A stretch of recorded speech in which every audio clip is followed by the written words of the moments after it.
नमस्कार, आप सभी का स्वागत है मेरे YouTube channel super trading Parveen में। रोजाना की तरह मैं आप सबके सामने आ गया हूं फिर से एक बेहतरीन और बढ़िया शेयर लेकर। चलिए आप सबको उसके बारे में बताऊंगा। उससे पहले आप मेरे चैनल को सब्सक्राइब और मेरे वीडियोस को लाइक करते रहिए, जिससे कि रोजाना आपको ऐसे ही नए नए बेहतरीन और बढ़िया शेयरों के बारे में पता चल सके। तो आज जो मैं कंपनी आप सबके सामने लेकर आया हूं, उस कंपनी का नाम है रेल विकास निगम लिमिटेड। इस कंपनी में क्या बड़ी खबर आई है वो भी मैं आपको बताऊंगा, और अपने इस वीडियो के लास्ट में मैं आपको ये भी बताऊंगा कि ये कंपनी कैसी है, आपको इसका शेयर लेना चाहिए या नहीं लेना चाहिए, और इस कंपनी के नेगेटिव और पॉजिटिव पॉइंट्स क्या हैं। तो उसके लिए आप मेरा वीडियो पूरा देखिएगा, तभी आपको इन सब बातों का पता चलेगा। तो चलिए शुरू करते हैं इस कंपनी के बारे में। इस कंपनी में एक बड़ी खबर आई है। इस कंपनी को 187.34 करोड़ का एक ऑर्डर मिला है। ये ऑर्डर इसे Maharashtra metro rail corporation limited Nagpur metro से मिला है। इस ऑर्डर में कंपनी 6 एलिवेटेड मेट्रो स्टेशन बनाएगी, और ये ऑर्डर ये कंपनी 30 महीने में पूरा करेगी। चलिए आगे बताता हूं आपको। अभी 4 दिन पहले भी इस कंपनी को 148.26 करोड़ का एक ऑर्डर मिला था। ये ऑर्डर इसे साउथ ईस्टर्न रेलवे से मिला था।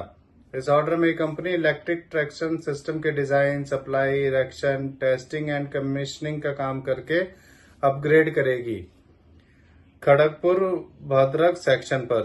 ये कंपनी ये ऑर्डर 18 महीने में पूरा करेगी। चलिए आगे बताता हूं आपको। इस खबर के आने के बाद कल इसमें 10 रुपए बढ़ गए थे और इसका शेयर 381 रुपए तक पहुंच गया था। एक साल पहले इसका शेयर 115 रुपए का था, अब 370 का है। एक साल में इसने 3 गुना से ज्यादा कर दिया है। सोचिए अगर आपने इसमें एक साल पहले 1 लाख रुपए लगाए होते तो आपके वो 3 लाख से भी ज्यादा हो चुके होते। अब मैं आपको इस कंपनी के बारे में बताता हूं कि ये कंपनी करती क्या है। ये कंपनी 2003 में बनी थी, और ये company ministry of railway government of India के अंडर काम करती है। ये कंपनी रेलवे इंफ्रास्ट्रक्चर को डेवलप करने का बिजनेस करती है। ये company doubling, gauge conversion, new lines, railway electrification and major bridges को बनाने का काम करती है। ये कंपनी डिविडेंड भी देती है। अब मैं आपको इस कंपनी के नेगेटिव पॉइंट्स के बारे में बताता हूं। इस कंपनी के अर्निंग इंक्लूडिंग अदर इनकम सिर्फ 11 से 83 करोड़ है, जो कि बहुत कम है।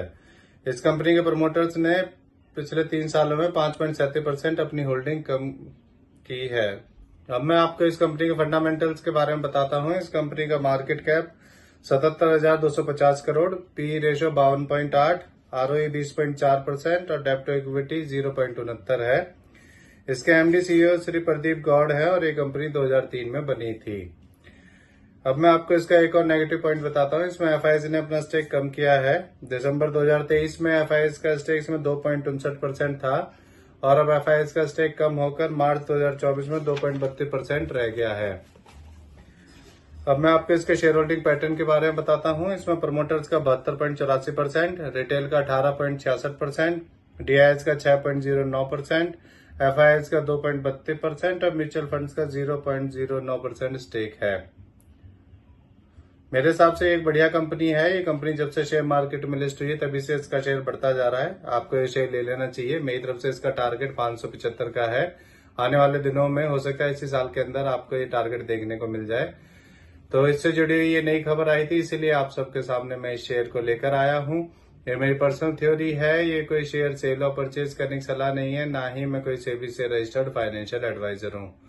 आप मेरे चैनल को सब्सक्राइब और मेरे वीडियोस को लाइक करते रहिए, जिससे कि रोजाना आपको ऐसे ही नए नए बेहतरीन और बढ़िया शेयरों के बारे में पता चल सके।